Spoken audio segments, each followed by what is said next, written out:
Memphis? This is Best in Blue. This show is just like it sounds. We're talking to the best and brightest in the Memphis Police Department. In each episode, we do a deep dive into the various jobs within the department, and more importantly, we do a deep dive into the lives of the very human men and women behind the badge. And now, here's your host, Candace Gray. You are listening to Best in Blue, presented by the Memphis Police Department and empowered by Kadzukian. We are so excited today. We have an amazing show planned. We have got two of our Best in Blue, Officers Dixon and Perea, and we are going to get into a conversation about the LGBTQ plus community and the Latino community. So stay tuned and we'll be right back. There's a new era in policing. Leading the way is the Memphis Police Department. Be part of the change and join MPD for a career in law enforcement. Protect and serve the people of our city. Protect the peace. Help us make a better and stronger Memphis. Live a life of meaning. Be the change. Join the Best in Blue. Come to the Memphis Police Department Hiring Expo on April 8th from 11 a.m. to 3 p.m. at 170 North Main in downtown Memphis.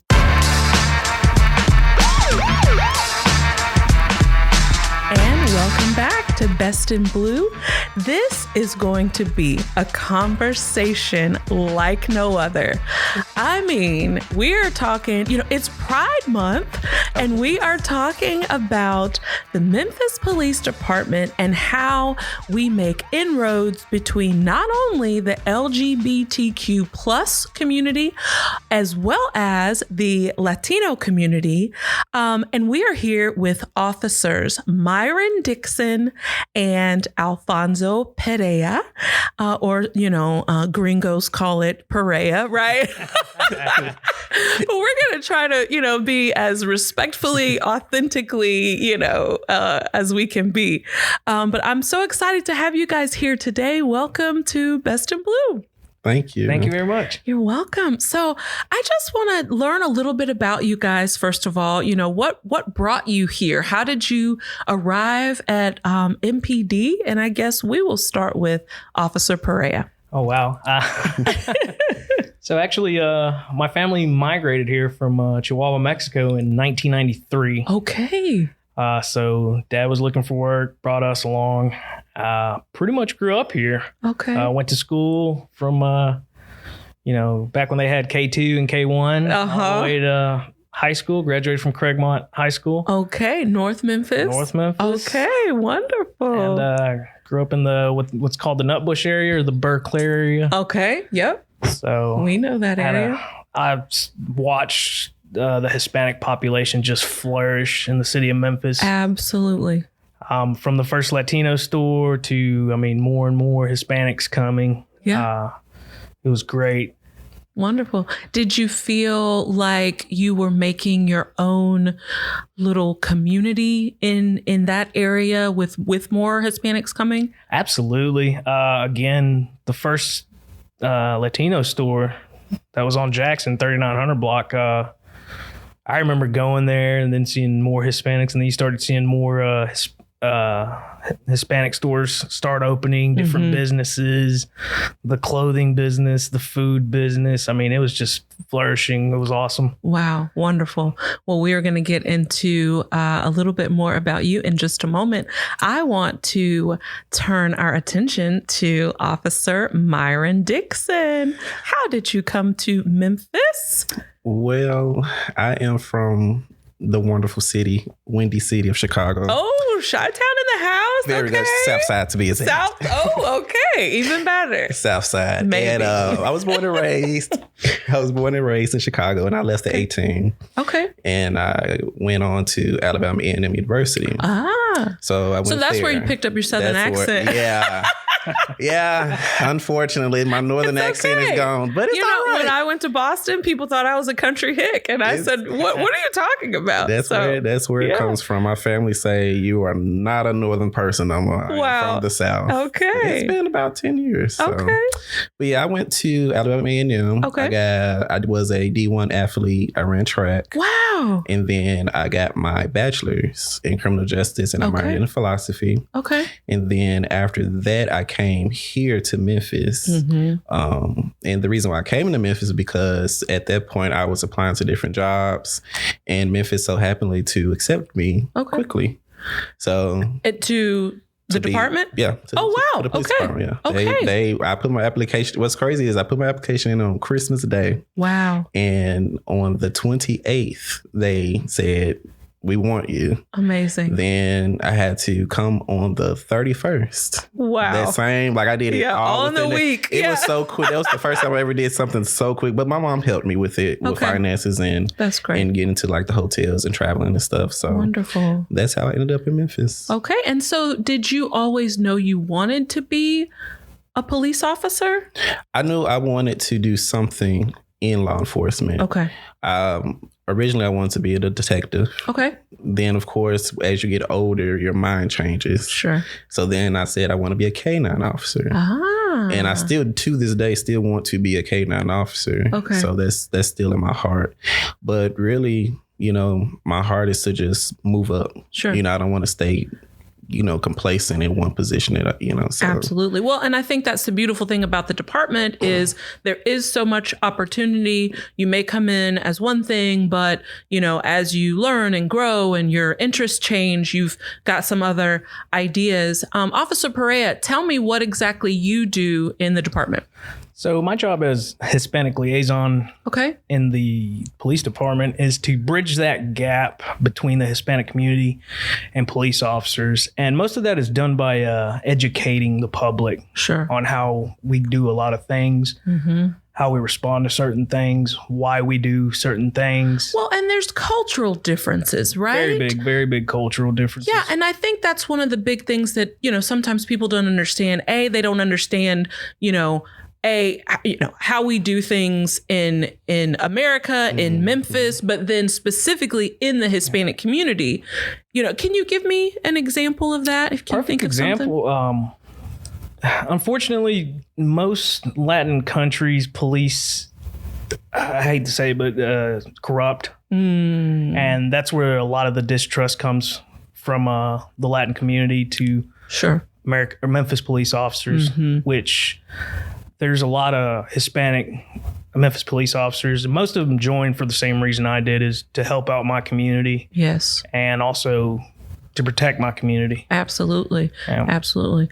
Speaking of protection, we mentioned that June is Pride Month. Officer Dixon, can you tell us what you do exactly for the department? So I basically it's pretty much the same thing. Okay. We pretty much go in our perspective community, and we basically just have a conversation. We hear, the complaints, we hear things that the community need. And it's basically our job to go between the community and the police department. Specifically the LGBTQ plus community, right? Yeah. And we're gonna get down and dirty here. I'm pulling up my sleeves. Like we want to get into this. And we've got a couple minutes left before we take our first break. But I do want to talk about, over the last several years, there have been more hate crimes towards the LGBTQ plus community. There have been a couple towards the Hispanic community. What are you guys doing as MPD officers to make sure that there is peace, in your respective communities in Memphis? And either one can go first, whoever wants to go. You want to go? Basically just having a conversation when they come with you, because it's all about trust. And over the years, there's been a distrust. So as liaisons, we have to come in and show that you have people like yourself that you can trust. Absolutely. So who have your best interests at heart, but also want to keep our community safe in general. Right. Yeah. And, that's all it basically is by just bridging that gap, letting little by little. So it's not always going to come off big at first, so you have to do baby steps. Sure, and absolutely. as long as you keep doing those steps, it's going to grow further and further and further. Okay. Officer Padilla? One of the things that's helped me out a lot, especially growing up in Memphis and watching the Hispanic community flourish, what's helped me a lot is my last name and my dad. A lot of people know my dad in the Hispanic community. Okay.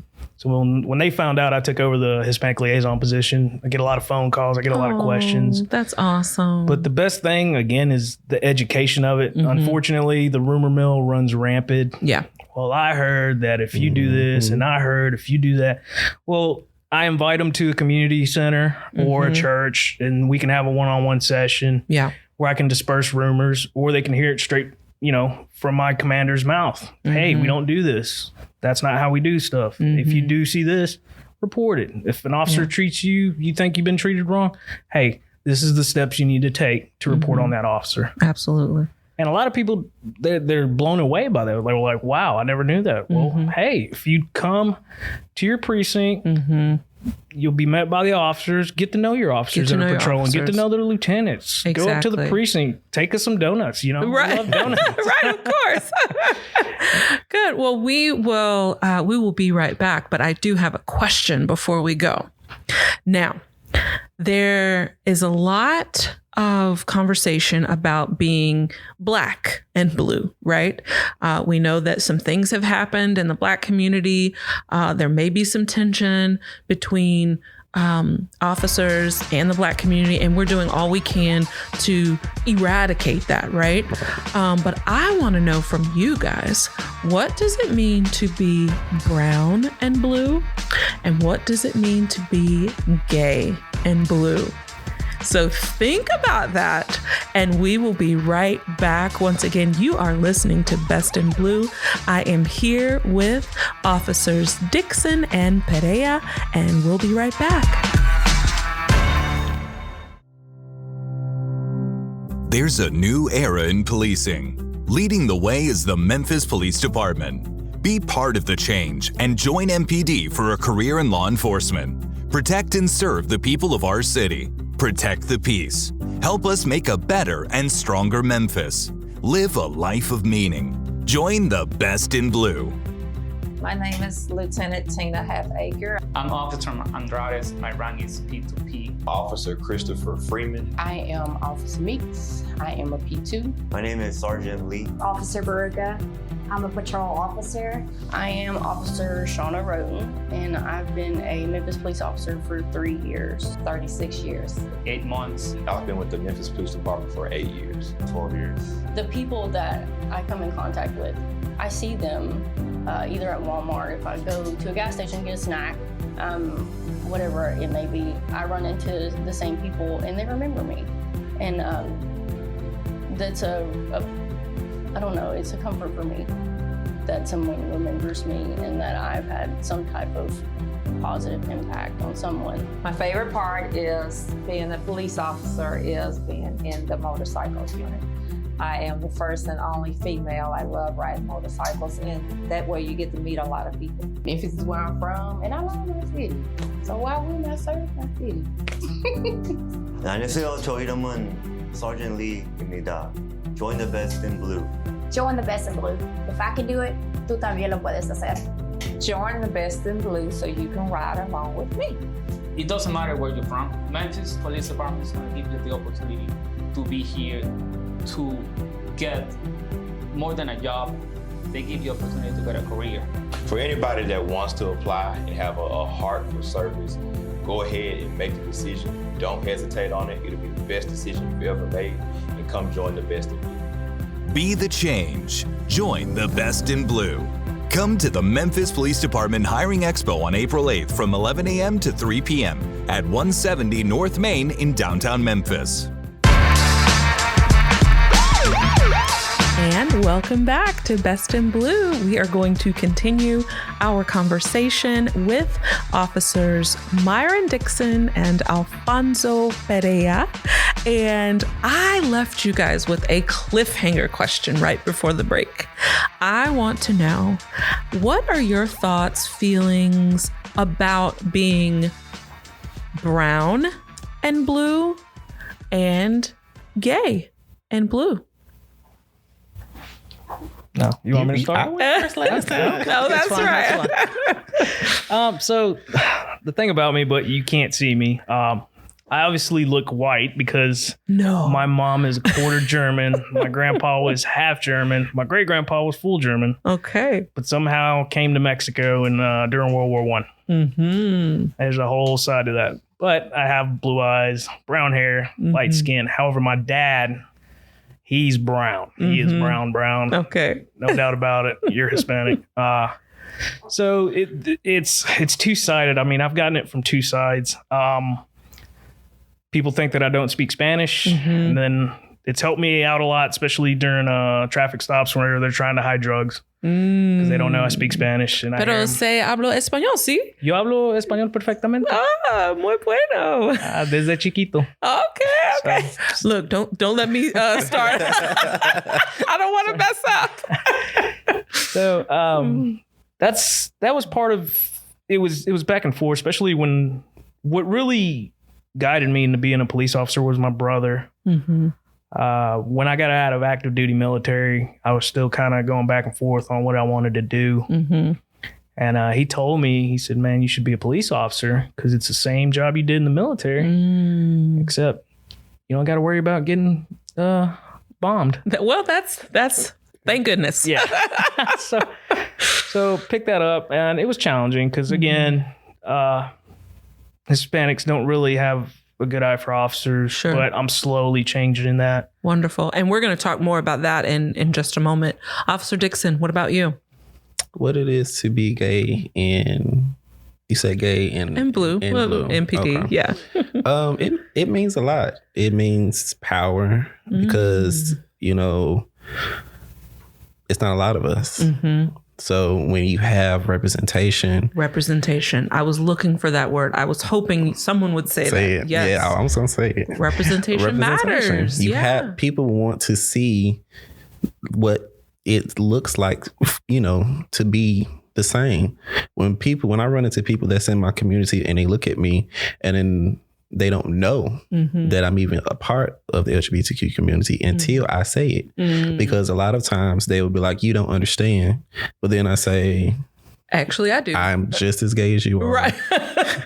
Right. The rainbow colors are flowing. Right. It's all right. Flowing through you, right? So, you know, and then a couple of times they'll be like, no, you're not. And I'll be like, okay, let me show you. And I have to show them proof or whatever. And it's not nothing nasty. Of course. But of course. I just show them proof that, you know, I am part of your community. Yeah. And when they see that, they relax. Good. And I think that's important to have people that are like you within the police department in any job. Absolutely. Well, and I think going back to the trust factor, you know, when you see someone who looks like you or sounds like you or speaks Spanish like you, it automatically brings down some of those barriers that we, you know, originally had coming into a conversation. I'd like to know specifically in your current roles, what is an example of a time where you've been able to break down a barrier or show your community that they can trust you? You know, give me an example of that. You want me to take this one first? You went first last time. Go ahead. So with me, you know, there's a lot of distrust in the LGBTQ community in the police department. Sure. So by working with those respective organization leaders to help me get in those doors, help me talk to people that don't even know that I exist. So when there was an issue, when it came to litigation and things like that, you know, they were doing protests. Oh, the legislation a couple of months ago. Right. And then there was another situation that had happened. So they wanted to do a protest. So I remember talking to someone that said, well, this is your time, your chance to show us that we can trust you and we can, you know, that the police will support us without bashing us. So, and it was so very last minute to the point where I literally had to get on email, call, make phone calls. And then I also incorporated Shelby County as well, because Shelby County also has LGBTQ liaison as well. So me and her work together as well on a lot of things. Okay. And what did you all do specifically? So specifically what we did was we just gave them what they wanted, which was police presence, police support, blocked off the streets, made sure nobody ran into them, let them protest peacefully, and, you know, call it a day. Good. So it showed that we showed up for you and that we were there. Right. And that they can trust you. And that they can trust us. Well, at least can start trusting us, because, you know, it don't just happen like overnight. that. That's right. It don't happen like that. It do not. And then, of course, we also, we do our monthly meetings where we sit down and we talk about certain things that are going on. Okay. And we had created a town hall meeting where we allow those in the community to come out, express their feelings, and talk to the police and let them express how they feel, what they feel needs to be changed and done. And we just have a conversation. Wow. That's amazing. That's amazing. Thank you. It's just steps like that. Yeah. Well, thank you for that work, because it is very important. Officer Perea, do you have an example? Yes. Sadly, we had a high robbery of individuals in the Emerald Green apartments, and reached out to. Actually, one of the tenants reached out to me and was asking, "Hey, is there anything we can do as a community?" I go, "Absolutely."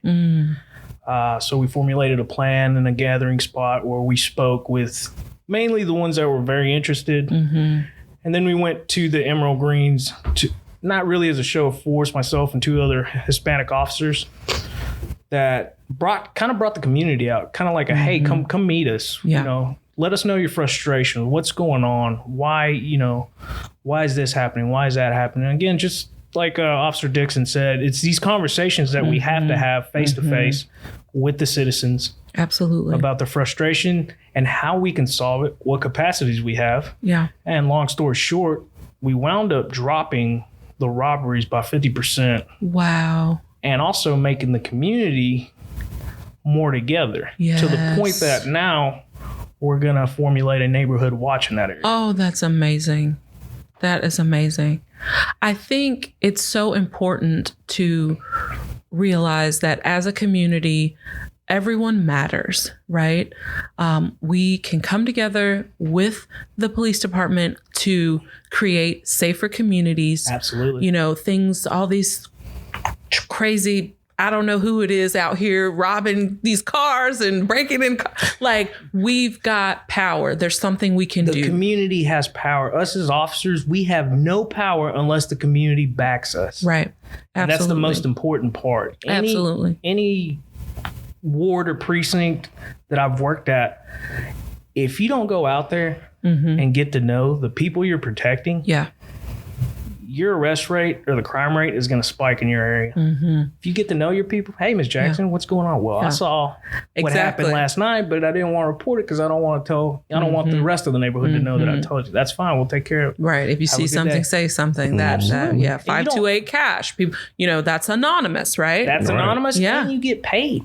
Wow. It leads to some good pays. I had a young lady that fed me some good information. I told her to do 528 cash. And she called me. She said, if I see anything else, I'm going to call you back. I said, no, you better call 528 cash. She goes, oh, yeah, you're right. That's right. That's right. Well, I just appreciate you guys. And thank you so much for telling just a part of your stories. I know that. There's so much more. I'm sure. Well, and as the Memphis community continues to change, you know, there is a rise in the number of LGBTQ folks who are, you know, coming out and saying, hey, you know, this might have been my secret for all this time, but I'm ready to live my truth. Right. And we know that the Hispanic population is continuing to grow. So there's so much work that can be done. And I thank you as a community member for what you guys do for the department and for our city. Thank you. I do have one last question. All right. Tell me 3 things you love about Memphis. And we'll start with Officer Perea. Oh, that's simple. Okay. That's so simple.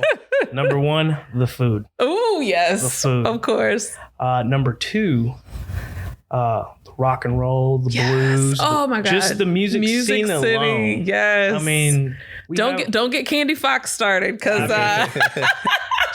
but she's right. We just the legends. Yeah. And then the newer legends that came out. Mm-hmm. I mean, I remember growing up, I used to see DJ Paul and GCJ. Oh, yeah. They're all Frasier. That's right. So, that's right. Again, I'm a North Memphis boy. So, and to watch them flourish and, yes. Winning Oscars and Grammys and all kinds of stuff. That's right. Number 3. I like our basketball team, the Grizzlies. All right, yeah.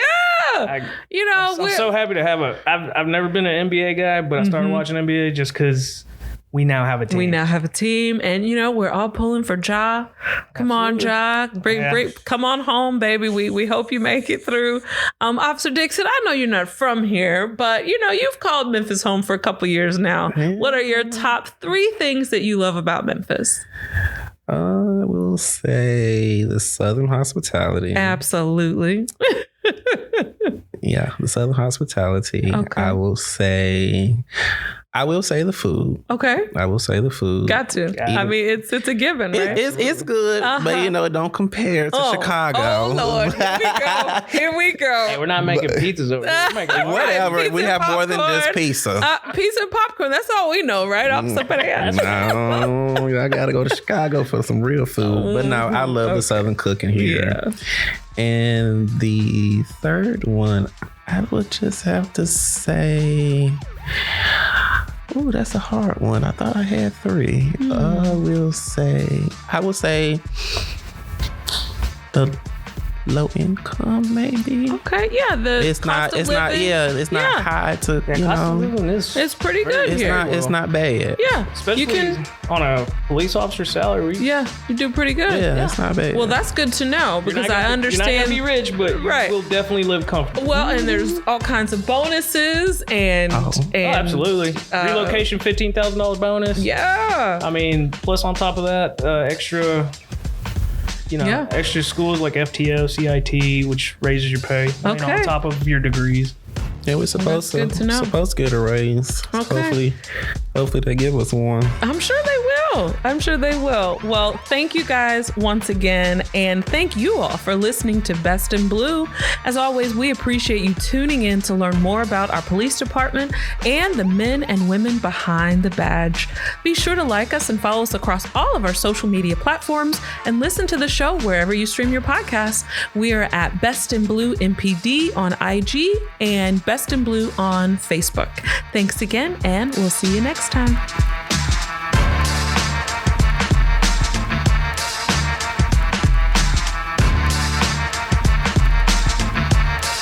This is Memphis Police Chief CJ Davis encouraging you to join our Best in Blue.